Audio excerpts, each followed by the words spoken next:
ഭക്തി സാന്ദ്രത്തിലേക്ക് സ്വാഗതം. ഇന്നത്തെ വീഡിയോയിൽ ലളിതാംബികയുടെ 3 പ്രധാന ഭാവങ്ങൾ പറയുന്നുണ്ട്. അത് ഏതാണെന്ന് അറിയുമോ? അറിയുമെങ്കിലും ഇല്ലെങ്കിലും കമൻറ്റ് ചെയ്യണം. അത് ഏതാണെന്ന് വീഡിയോയുടെ അവസാനം ഞാൻ പറയുന്നുണ്ട്.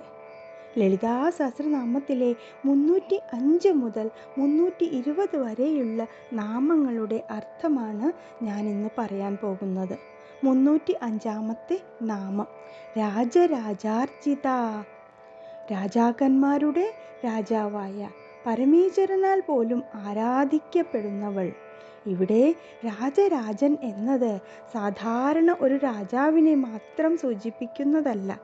സകല പ്രപഞ്ചത്തിൻ്റെയും അധിപനായ പരമശിവനെ സൂചിപ്പിക്കുന്നതായി പറയാം. ശിവനും ശക്തിയും വേർപിരിയാത്ത തത്വങ്ങളാണ്. ശക്തിയില്ലാതെ ശിവന് സൃഷ്ടി, സ്ഥിതി, സംഹാരം തുടങ്ങിയ പ്രവർത്തനങ്ങൾ നിർവഹിക്കാൻ കഴിയില്ല എന്ന് മുൻപേ പറഞ്ഞു. അതുകൊണ്ട് ശിവൻ പോലും ആരാധിക്കുന്ന പരാശക്തിയാണ് ലളിതാംബിക എന്നർത്ഥം. ഇനി 306-ാമത്തെ നാമം രാജ്ഞി. സർവലോകങ്ങളുടെയും മഹാറാണിയാണ്. ദേവി ഒരു രാജ്യത്തിൻ്റെ മാത്രം രാജ്ഞിയല്ല, സകല ലോകങ്ങളുടെയും ജീവജാലങ്ങളുടെയും ശക്തികളുടെയും അധിപതിയാണ്.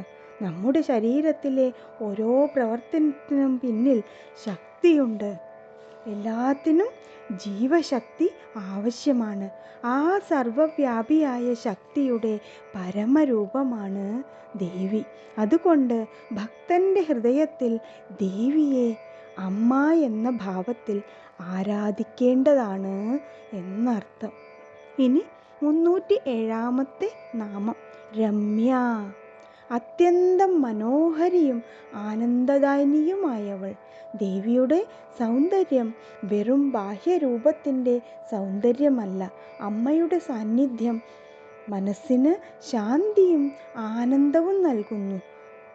ദുഃഖവും ഭയവും നിറഞ്ഞ മനസ്സിൽ ദേവിയെ സ്മരിക്കുമ്പോൾ ഒരു ആശ്വാസം ലഭിക്കുന്നു. ആന്തരികമായ ആ സൗന്ദര്യവും സമാധാനവുമാണ് രമ്യ എന്നർത്ഥം. ഇനി 308-ാമത്തെ നാമം രാജീവലോചന. താമരപ്പൂവ് പോലെ മനോഹരമായ കണ്ണുകളുള്ളവൾ. രാജീവം, താമര. ദേവിയുടെ കണ്ണുകൾ താമര പോലെ സുന്ദരവും കരുണ നിറഞ്ഞതുമാണ്.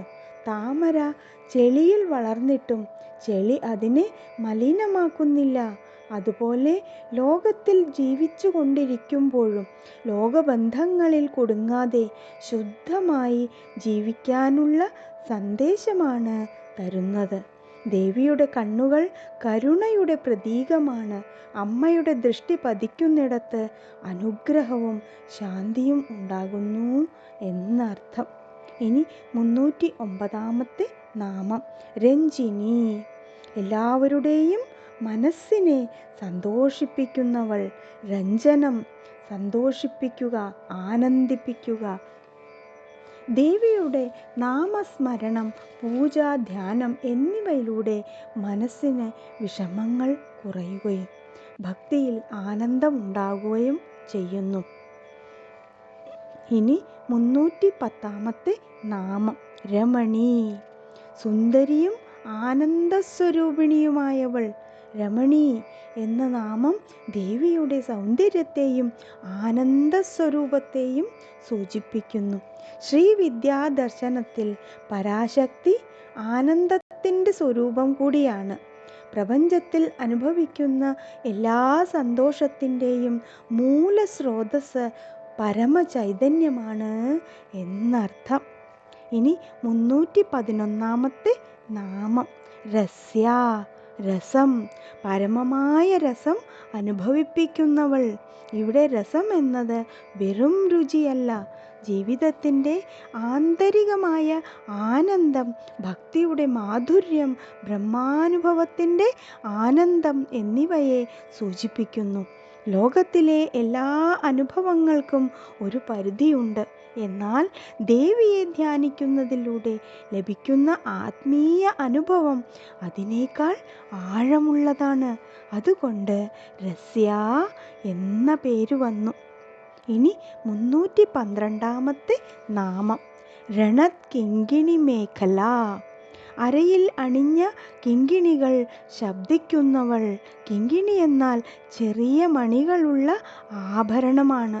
ദേവിയുടെ അരയിൽ അണിഞ്ഞിരിക്കുന്ന മേഖല ചലിക്കുമ്പോൾ മധുരമായ ശബ്ദം ഉണ്ടാകുന്നു എന്നാണ് പറയുന്നത്. ഇത് ദേവിയുടെ ദിവ്യ സൗന്ദര്യത്തെയും ചലനാത്മകമായ ശക്തിയെയും പ്രതിനിധീകരിക്കുന്നു. ദേവി നിശ്ചലമായ ഒരു ശക്തി മാത്രമല്ല, പ്രപഞ്ചത്തെ നിരന്തരം ചലിപ്പിക്കുന്ന ചൈതന്യ ശക്തിയാണ്. ഗ്രഹങ്ങളുടെ ചലനം മുതൽ ജീവന്റെ ഓരോ സ്പന്ദനം വരെയും ശക്തിയുടെ ചൈതന്യം കൊണ്ടാണ് എന്നർത്ഥം. ഇനി 313 നാമം രമാ. ലക്ഷ്മീ സ്വരൂപിണി, ഐശ്വര്യവും സൗഭാഗ്യവും നൽകുന്നവൾ.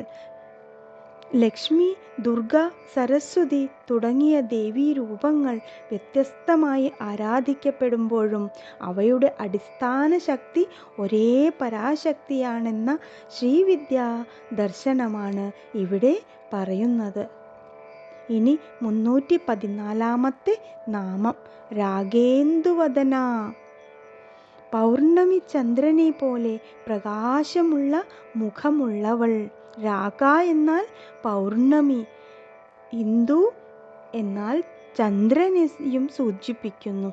ദേവിയുടെ മുഖം പൂർണ്ണചന്ദ്രനെ പോലെ ശാന്തവും ശീതളവുമാണ്. ചന്ദ്രന്റെ ശീതളപ്രകാശം മനസ്സിന് ആശ്വാസം നൽകുന്നത് പോലെ ദേവിയുടെ സ്മരണയും ക്ലേശിതമായ മനസ്സിന് ശാന്തിയും നൽകുന്നു എന്നർത്ഥം. ഇനി 315 നാമം രതിരൂപ. സ്നേഹത്തിൻ്റെയും ആനന്ദത്തിൻ്റെയും ദിവ്യരൂപം.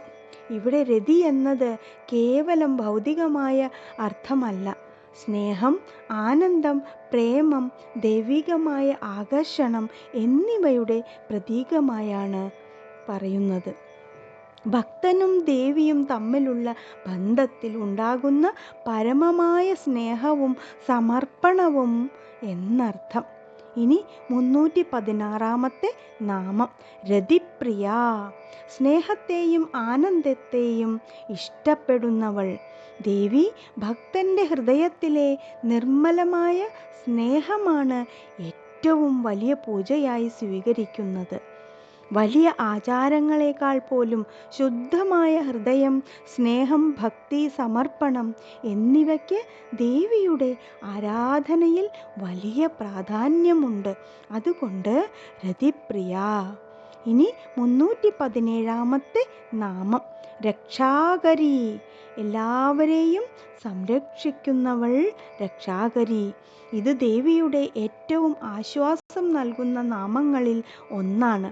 ഭക്തന്റെ ജീവിതത്തിൽ ഉണ്ടാകുന്ന ഭയം, ആശയക്കുഴപ്പം, പ്രതിസന്ധി തുടങ്ങിയ സമയങ്ങളിൽ ദേവിയെ സ്മരിക്കുന്നത് ആന്തരികമായ ധൈര്യവും വിശ്വാസവും നൽകുന്നു.